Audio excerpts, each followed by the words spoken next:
대만으로 가보시죠. 네, 빠른 속도로 건널목을 지나던 열차에 흰 승용차 한 대가 돌진을 합니다. 열차에 충돌한 차는 순식간에 형체를 알아볼 수도 없을 정도로 완전히 박살이 나버리고 말았습니다.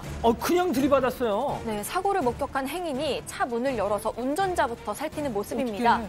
그런데 차에서 나온 운전자는 정말 다행히도 의식이 있었고요. 멀쩡해. 사람들의 부축을 받으면서 스스로 걸어 나오는 모습입니다. 왜 저런 거예요, 근데? 네, 이 운전자 해서는 절대 안 될 음주운전을 했던 겁니다. 아이고. 전날 밤에 늦은 시간까지 술을 마셨고요. 아침 사러 간다면서 술이 덜 깬 상태로 운전대를 잡은 숙취운전이었습니다. 이날 사고로 차와 충돌한 열차는 일부 파손이 됐고 뒤따르던 열차들도 사고 차량을 수습하는 동안 지연이 될 수밖에 없었습니다. 다행히 사고 열차에 타고 있던 승객 300여 명은 모두 무사했고요. 승객들은 열차에서 내려서 차로 이동했다고 합니다. 그렇군요. 자, 다음은 미국으로 이어갑니다. 네, 한 남성이 미용실에서 머리를 자르고 있습니다. 그런데 갑자기 한쪽 벽면이 심하게 흔들리면서 선반 위에 있던 물건들이 우르르 떨어지는 모습입니다. 이 머리를 자르던 미용사와 손님 모두 너무 놀라서 입을 다물지를 못하는데요. 정말 황당하게도 이 미용실 벽을 친 건 바로 승용차였습니다. 주차장에 빠져나오던 차가 돌연 상가 쪽으로 저렇게 돌진을 한 거였습니다. 당시 미용실에 있던 사장님 이야기 한번 들어보시죠. Hearing that loud noise, you don't know where it's coming from. Can't even imagine the fear that was going on in their minds. If it was another foot to the left, I could have been severely hurt. 네, 심지어 차가 뚫고 들어온 로비에는 한 남성이 앉아 있었는데 1, 2m 차이를 두고 이렇게 차가 달려들었던 겁니다. 설마 이것도 음주운전? 이건 음주는 아니었고요. 이 운전자가 노령의 여성이었다고 합니다. 주차장에서 이미 한 차례 검은색 차량을 들이받는 사고를 내고는 도망친 상태였다고 합니다. 그리고는 저렇게 속도를 줄이지 못하고 상가로까지 돌진해버렸던 겁니다. 자, 다음은 중국으로 가보시죠. 네, 한 남성이 주차장 출입구 바로 앞에 차를 세워두고 어디론가 향합니다.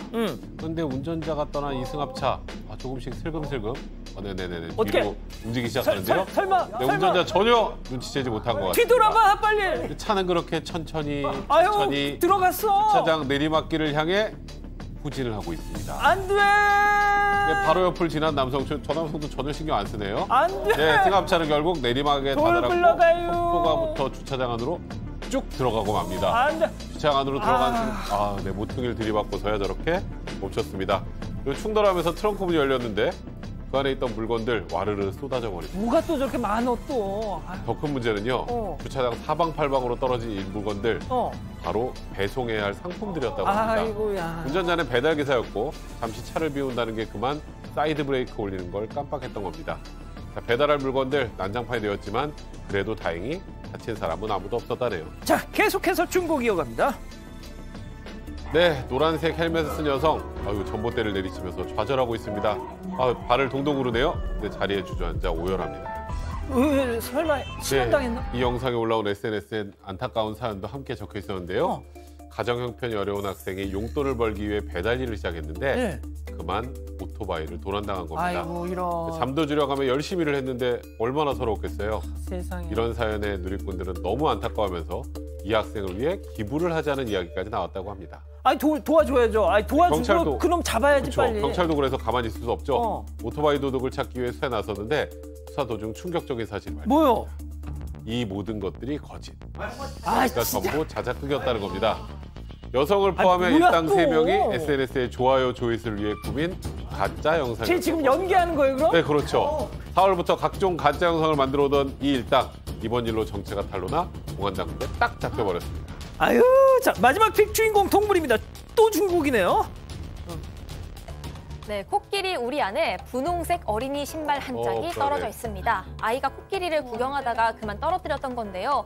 아이 부모는 농담 반 진담 반으로 코끼리에게 신발 좀 주워달라고 얘기를 좀 해봅니다. 설마 그런데 아이 부모의 부름에 난간으로 슬쩍 다가온 코끼리가 코를 쭉 내밉니다. 그런 코끼리 코에 간식을 한 줌 쥐어주는데 그렇게 간식을 3번이나 야무지게 받아먹은 코끼리. 혹시 먹튀? 떨어진 아이의 신발을 코로 줍더니 오. 아이 부모에게 야. 가져다주는 그런 모습입니다. 먹튀가 아니었습니다. 오, 진짜 우와. 네, 우와. 세상에 공짜는 없죠. 신발을 건네주고는 다시 또 간식을 얻어먹는 코끼리입니다. 영리한 걸 넘어서 기브앤테이크 개념까지 알고 있는 이 코끼리의 모습에 누리꾼들은 정말 지능적이다, 노동이 뭔지 아는 코끼리다, 이런 반응을 보였습니다. 야, 사람보다 낫습니다. 먹튀하는 인간들도 많은데. 이 사건의 진실을 추적하고 싶으십니까? 그렇다면 사반 채널을 구독해주세요. 지금까지 이자연 기자였습니다.